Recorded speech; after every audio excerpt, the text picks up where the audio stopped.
एक महत्त्वाची बातमी, अण्णासाहेब आर्थिक विकास महामंडळाचे अध्यक्षांचं पद सोडण्याचे संकेत त्यांनी दिलेले आहेत। महामंडळाचे एमडी अध्यक्षांना विचारात न घेता काम करतात असा आरोप जो आहे तो नरेंद्र पाटलांनी केलाय। हे अध्यक्षपद आता शोभेचं राहिले असं देखील ते म्हणाले। नरेंद्र पाटील यांनी राजीनामा देऊ नये असं जरांगे म्हणतात।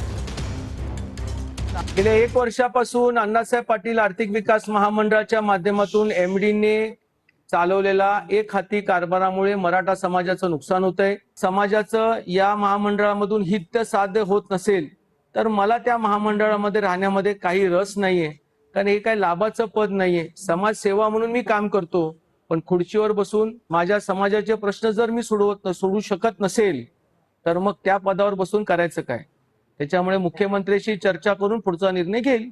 नाही, त्यांनी राजीनामा द्यायला नाही पाहिजे, पण आता ते कशामुळे द्यायलेत हे पण मला माहित नाही। त्यांनी चर्चा करावं। मला वाटतं ते काल येणार होते अंतरवालीला नरेंद्र पाटील साहेब, परंतु का आले नाहीत हे पण मला माहित नाही आहे। पण त्यांनी अण्णासाहेबांचा शेवटी वारसा चालवायचा आहे। सरकार जरी कामं करत नसलं, काही करत नसलं, आम्ही आहेत ना सोबत। त्यांनी सरकारचं ऐकून त्या काळात जरी समाजाला विरोध केला, आम्हाला पण विरोध केला।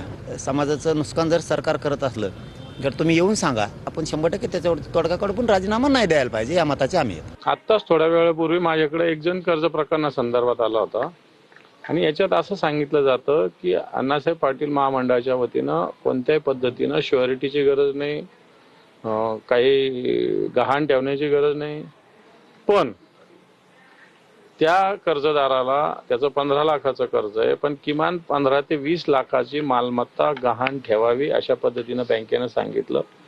याचाच अर्थ जर माझ्याकडे एवढी प्रॉपर्टी असेल तर मी कर्ज का मागेल अण्णासाहेब पाटील आर्थिक विकास महामंडळाकडून? त्यामुळे जे काही अण्णासाहेब आर्थिक विकास महामंडळाचे अध्यक्ष नरेंद्र पाटील यांची व्यथा योग्य आहे। खरं तर तेही भारतीय जनता पार्टीचे, सरकारी भारतीय जनता पार्टीचे। आता लोकांनी जनतेनंच याविषयी बघावं।